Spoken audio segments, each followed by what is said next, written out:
आज से करीब 6 महीने पहले ईटीवी के खास मुलाकात प्रोग्राम के लिए मैंने एक मुलाकात की थी, जिसमें डिस्कस किया गया था देश के एक ज्वलनशील और संवेदनशील मुद्दे के ऊपर।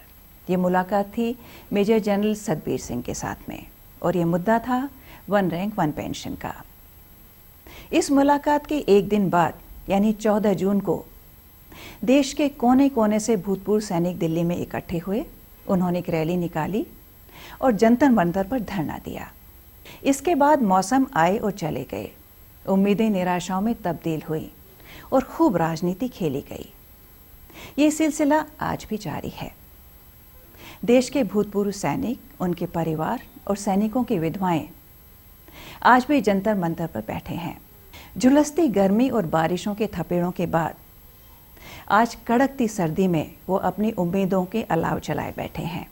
आइए आज की इस खास मुलाकात में एक बार फिर से मुलाकात करते हैं वन रैंक वन पेंशन के प्रणेता मेजर जनरल सतबीर सिंह, जिन्हें कि भारत सरकार ने सेना मेडल से विभूषित किया है, और उनके साथ हैं उनके सहयोगी मेजर जनरल पीके रंजन, अति विशिष्ट सेवा मेडल।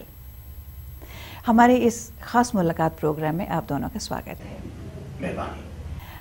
मैं चाहती हूँ हमारे दर्शकों को एक बार फिर से संक्षेप में आप ओआरओपी के बारे में बताएं। देश को एक यंग फौज चाहिए, इसलिए जो हमारे जवान हैं वो 35 साल से 42 साल तक उनको रिटायर कर देते हैं। 1973 तक उनको 70 से 75% लास्ट पेड राउंड का पेंशन मिलता था, और जो सिविलियन है उनको 33% मिलता था। 73 में उन्होंने हमें साथ मिला लिया और अपनी पेंशन को 33% से 50% ले गए, और फौजों की पेंशन को 70% से कम करके 37 से 50% तक कर दिया। नो, वहां से ये वन रैंक वन पेंशन का मुद्दा उठा जी जी। और 42 साल लग गए, और ये तब तक हमें मिला नहीं। इसकी डेफिनेशन कमेटी कई बैठी, सरकार ने बैठाई, और 2009 में एक कमेटी ने इसका डेफिनेशन दिया, फिर कोश्यारी कमेटी ने दिया, और इसी को दोनों पार्लियामेंट ने भी अडॉप्ट किया, दोनों, एनडीए का भी और यूपीए का भी। और वही एक डेफिनेशन है जो अभी हमें जो कॉन्सेप्ट इसका बना दिया वही चल रही है। वो इस प्रकार है, 2 भाग है उसके, कि जो फौज के 2 जवान हैं या अफसर हैं, जेसीयू है, जो भी रिटायर होते हैं एक जैसा रैंक है, और टोटल ईयर्स ऑफ सर्विस उनको एक जैसी पेंशन मिलेगी, रिटायरमेंट कभी भी हुई हो, जैसे कि 1980 में या 2009 में या 2015 में एक हवलदार 24 साल की नौकरी के बाद घर आता है, तो तीनों को आज की पेंशन, करंट पेंशन मिलनी चाहिए। दूसरा भाग इसका यह है कि जब जब पेंशन की दर बदली होगा, वो ऑटोमेटिकली पिछले वाले सभी जो पेंशन है उनको पास कर दिया जाएगा। नो, ये डेफिनेशन अडॉप्ट है, और इस डेफिनेशन को ही लेकर जो आज के प्रधानमंत्री जी हैं उन्होंने भी कई बार एश्योरेंस दी और यही बोला कि हम आपको असली वाली वन रैंक वन पेंशन देंगे। तो इसको हम वन रैंक वन पेंशन कहते हैं। जनरल रंजन, मेरा अगला सवाल आपसे है जी। लाजमी है कि दुनिया के सभी देश यंग फौजें चाहते हैं, तो वो लोग इसको कैसे मैनेज करते हैं? बहुत अच्छा सवाल उठाया आपने। ज़रूरी है कि देशों के फौजें यंग हो, लेकिन उस यंग फौज को बनाने के लिए ये भी ज़रूरी है कि फौजियों को जल्दी रिटायर किया जाए, उनकी सर्विस कमती की जाए। लेकिन अगर जल्दी रिटायर करेंगे तो फिर फौजी आकर्षित कैसे होंगे इस प्रोफेशन की तरफ? उसके लिए फिर सब देश, जब मैं सब बोलता हूँ तो मेरा मतलब सब देशों से है, भारत के अलावा, अपने फौजियों को सिविलियन काउंटर पार्ट से तकरीबन 20 से 25% सैलरी, वेतन अधिक देती है, बेसिक अधिक देती है। यही नहीं, जो मेजर डेमोक्रेसीज हैं, चाहे यूरोप में हो चाहे अमेरिकाज में हो, यूएसए, इंग्लैंड, फ्रांस, जर्मनी, ये सब अपने फौजियों को वेतन तो ज़्यादा देती ही हैं, लेकिन पेंशन भी उनको 70 से 75% पेंशन दी जाती है अपने वेतन। सरकार ने बार बार ये बयान दिए हैं कि OROP को लागू कर दिया गया है। पूरे देश भर में खबरें फैली हैं, लोगों ने मुबारकबाद भी भेजे हैं आप लोगों को, लेकिन उसके बावजूद ये जो धरना है जंतर मंतर पर, ये जारी है। इसका क्या कारण है?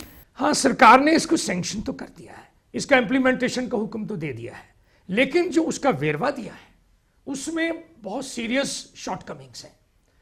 5 तारीख की स्टेटमेंट जो रक्षा मंत्री ने बनाई उसमें 7 सीरियस विसंगतियां हमने नोटिस करी और एकदम उनको बता दी।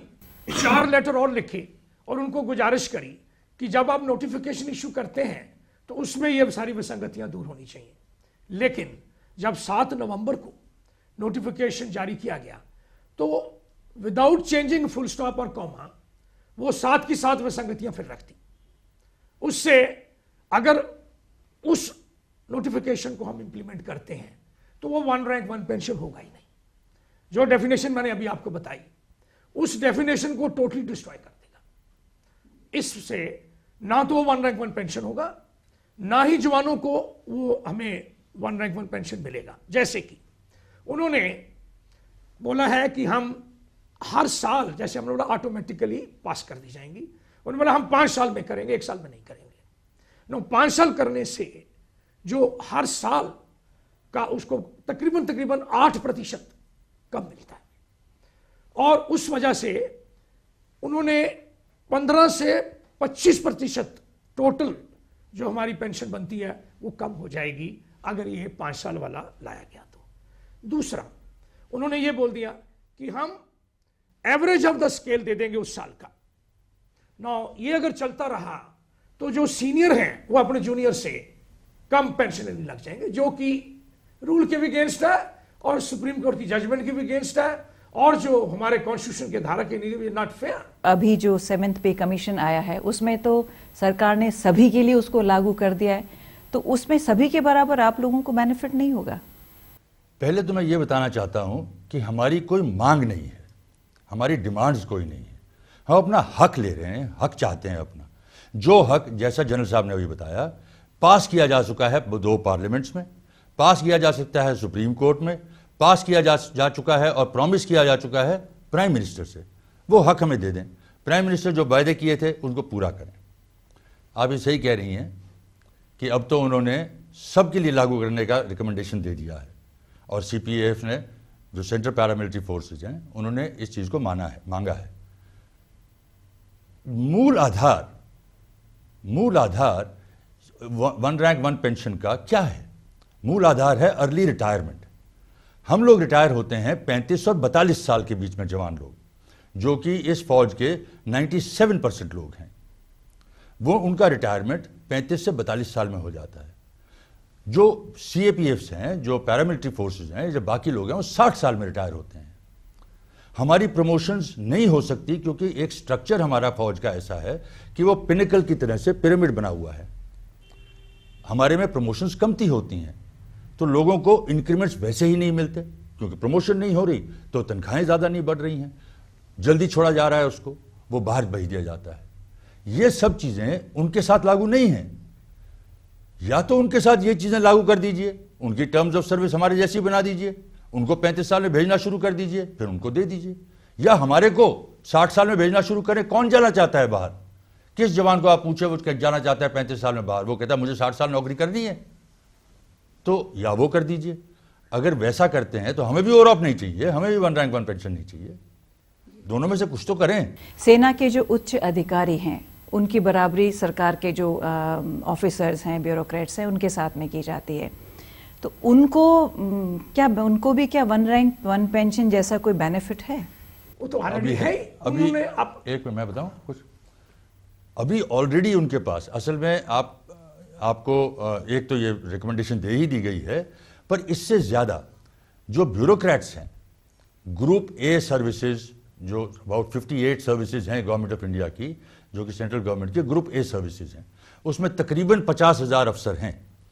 इन सब ने 6th पे कमीशन में 2006 में एक रूल ऐसा पास कराया जिसके अंदर ये लोग, चाहे वो उसको प्रमोशन हो या ना हो, वो बिल्कुल नाकाबिल होने के बावजूद, करप्ट होने के बावजूद, जिसकी वजह से उसको प्रमोशन ना मिले, लेकिन वो जैसे ही उसका कोई साथी प्रमोट होगा वो उसको भी उसकी सैलरी और उसकी पेंशन मिलनी शुरू हो जाएगी।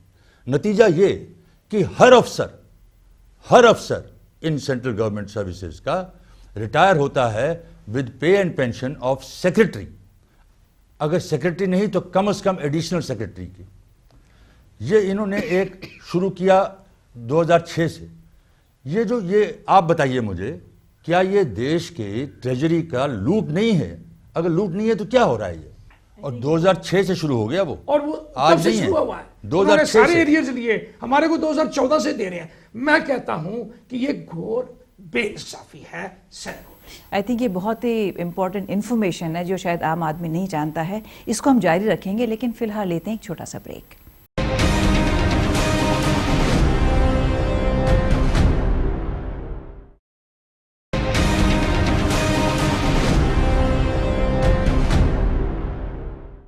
आज के खास मुलाकात प्रोग्राम में आपका फिर से स्वागत है। आज हम बात कर रहे हैं वन रैंक वन पेंशन के मुद्दे की, और हमारे मेहमान हैं मेजर जनरल सतवीर सिंह और मेजर जनरल पीके रंजन साहब।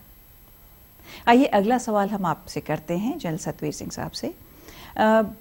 पिछले 6 महीनों में खूब राजनीतिक हलचल रही। आप लोगों के पास जंतर मंतर पर बड़े बड़े नेता आए, केजरीवाल आए, राहुल गांधी आए और भी कुछ लोग आए।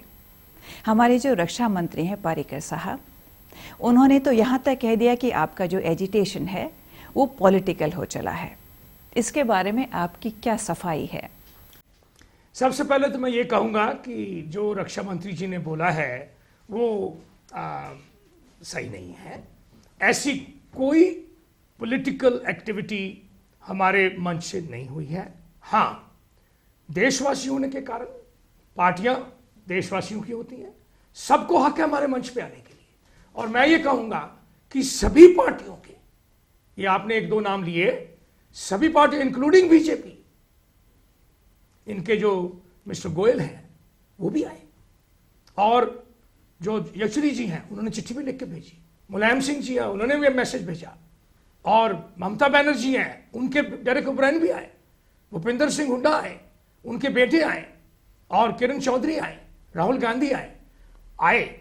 उनको हमने अपने मंच पे नीचे जहां पर कुर्सियां वहां बिठाया, उनसे समर्थन लिया अगर उन्होंने जो दिया, लेकिन हमने अपना माइक उनको हैंड ओवर नहीं किया, और हमने बोला कि इस मंच को हम कोई पॉलिटिकल एक्टिविटी के लिए नहीं है।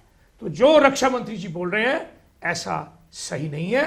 हमारा मंच और ये एजिटेशन, टोटल मूवमेंट सिर्फ हमारे हक के लिए है और जस्टिस के लिए है।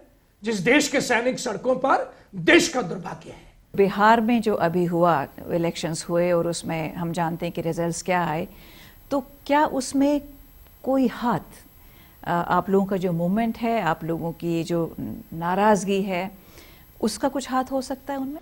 बिल्कुल हो सकता है। बिहार ही क्यों, मैं तो आपको यह कहना चाहूंगा कि बीजेपी की जो जीत हुई थी 2014 में, उस जीत में हमारा बहुत जबरदस्त हाथ था। अगर हमने उनको प्रॉमिस ना किया होता या हमने अपने फौजियों को ये पुकार ना दी होती कि बीजेपी को सपोर्ट करो, तो शायद वो 60 से 70 सीटें नहीं जीतते। ये वो भी मानते हैं और हमें मालूम है। ये जो वोटिंग पावर इन्होंने 6 करोड़ की बताई, ये हम इस्तेमाल कर चुके हैं और आगे करेंगे हर स्टेट इलेक्शन में। आपका मतलब है जो बिहार में हुआ, पंजाब में, यूपी में, आसाम में जो होने जा रहा है, पंजाब में, यूपी में, असम में और बंगाल में अभी इस अगले साल में होने जा रही हैं, हम इस्तेमाल करेंगे। किस तरफ करेंगे वो उस तरफ देखा जाए, उस टाइम पे देखा जाएगा, लेकिन जरूर करेंगे। अभी जो बिहार में हुआ, 60 सीटें कम से कम बीजेपी ने लूज की हैं, वो हारी हैं इस जगह, उन जगहों से जहां पर 1000 या 2000 वोटों का फर्क पड़ा है, और इन सब जगह पे ज्यादा से ज्यादा फौजी बैठे हैं। उन फौजियों ने हमको फोन करके बोला है, साहब हमने अपना काम इस बारी कर दिया। इसका मतलब आप निकाल सकते हैं जी। क्या हुआ? करीब 6 महीने हो चले हैं जो एजिटेशन चल रहा है जंतर मंतर पर, और इतने लंबे समय तक एक एजिटेशन को सस्टेन करना बहुत मुश्किल काम है। पैसा चाहिए, देश के कोने कोने से लोग आपके साथ आ रहे हैं, महिलाएं आ रहे हैं, बच्चे आ रहे हैं। तो इस बीच में आप लोगों के ऊपर एक इल्ज़ाम भी ये लगा कि बाहर से आप लोगों के पास पैसा आ रहा है जिसकी वजह से आप इसको चला पा रहे हैं, इस इल्जाम में कितनी मैं सच्चाई इसका है? सख्त से सख्त वर्ड से खंडन करता हूं। एक पैसा बाहर से किसी भी ने हमको नहीं दिया, ना हमने लिया।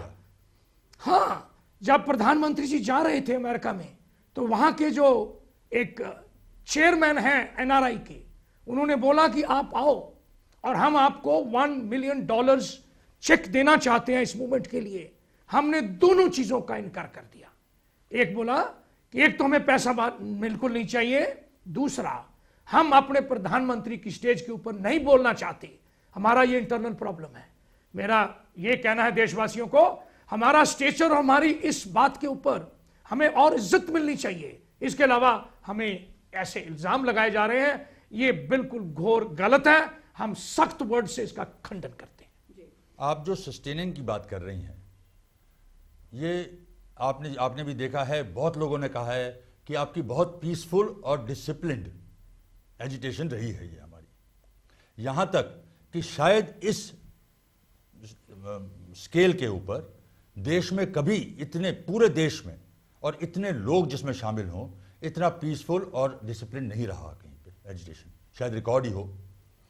इसको पीसफुल और डिसिप्लिन रखने के लिए हम लोगों को कितनी कोशिश करनी पड़ती है, क्योंकि जवान लोग जो हैं, जो बूढ़े इस वक्त हो चुके हैं, जो वेटरन्स हैं, वो बहुत नाराज हैं गवर्नमेंट से कि गवर्नमेंट उनकी बात नहीं सुन रही है। वो जाना चाहते हैं सड़कों पर, वो जाना चाहते हैं रेल की पटरियों के ऊपर, वो रोकना चाहते हैं रेलों को, बसों को जलाना चाहते हैं, बसों के चक्के जाम करना चाहते हैं। ये हम ही रोक रहे हैं, कब तक कर सकेंगे? इसका कुछ नहीं कह सकते। ये एक बड़ा सवाल है और ये चर्चा अभी जारी रहेगी। फिलहाल हम लेते हैं एक और छोटा सा ब्रेक।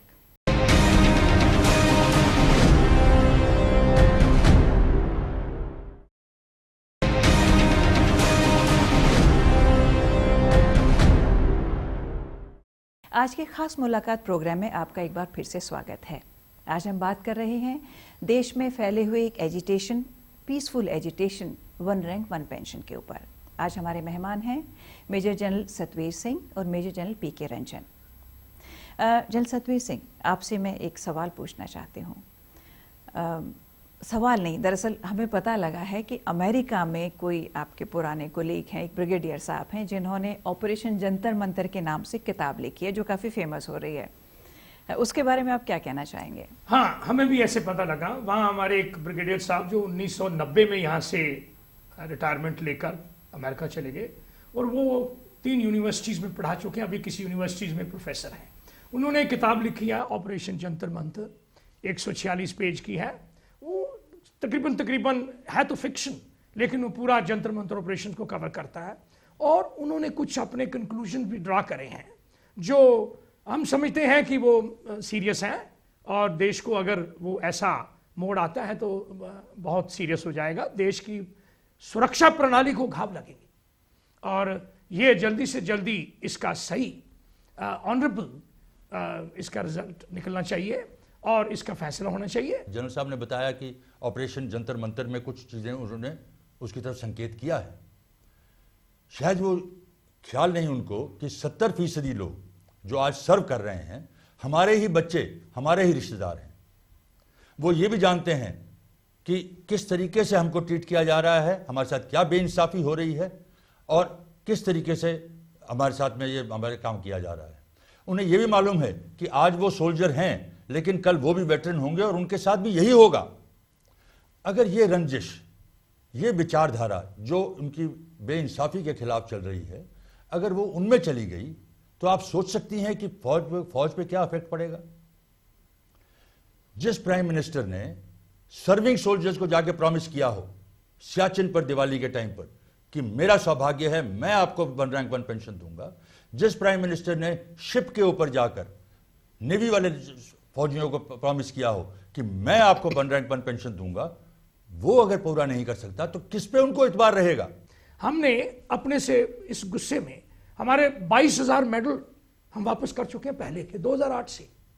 वो प्रधानमंत्री जी को, रक्षा मंत्री जी को नहीं पता चले। रक्षा मंत्री जी ने एक स्टेटमेंट दी है, अभी हमने फिर मेडल कुछ वापस किए हैं, तो उस मेडल में जगह जगह पे जाकर, आगे हम करते थे सिर्फ राष्ट्रपति जी को, अभी पूरे देश भर में हमने डिप्टी कमिश्नर्स को किए हैं ऑलरेडी तकरीबन 60 से ज्यादा डिस्ट्रिक्ट में वापस हो चुके हैं और ये सिलसिला जारी है। वो कह रहे हैं जी मेडल क्यों वापस कर रहे हैं, मेडल तो आप बहुत अच्छी चीज होती है। यस, ये हमारी मेहनत क्या है, ये एक्सप्रेशन ऑफ एंग्विश, और हम परमानेंट दूसरों की तरह वापस नहीं कर रहे, हम इसको डिपॉजिट कर रहे हैं तब तक जब तक हमारा 1 रैंक 1 पेंशन आप सही तरीके से लागू नहीं कर देते। हम रिस्पेक्टफुली उनको वापस लेके आएंगे, हम सभी को वापस देंगे। This is an expression of anguish, anger. पर हैरानी देखिए कि पुराने 22,000 का उनको ख्याल नहीं है, ये 1,000 मेडल वापस हुए हैं जगह जगह पर, उसका इतनी बड़ी कहानी बनाई जा रही है। और वो कह रहे हैं कि ये देश के बरखिलाफ है, ये सैनिक को सैनिक नहीं कहता। जाहिर है ये बहुत लंबा एजिटेशन आप लोगों के लिए रहा है, लोगों को सस्टेन करना भी मुश्किल रहा है, लेकिन जैसा कि आपने बताया आम आदमी जो है वो इस बात को अप्रिशिएट करता है कि आप लोगों ने जिस डिसिप्लिन के साथ, जिस अनुशासन के साथ में इसको आगे चलाया है वो काबिल तारीफ है। उम्मीद हम ये करते हैं कि आप लोगों को, जैसा आपने कहा कि इतनी एंग्विश है जो बाहर आने के लिए तैयार है, वो ना बाहर आना पड़े उसे, और शांतिपूर्वक तरीके से सबकी मर्ज़ी के मुताबिक जो उनके हक है उनको मिलें। हमारे इस कार्यक्रम में आने के लिए बहुत बहुत शुक्रिया। बहुत बहुत मेहरबानी, थैंक यू।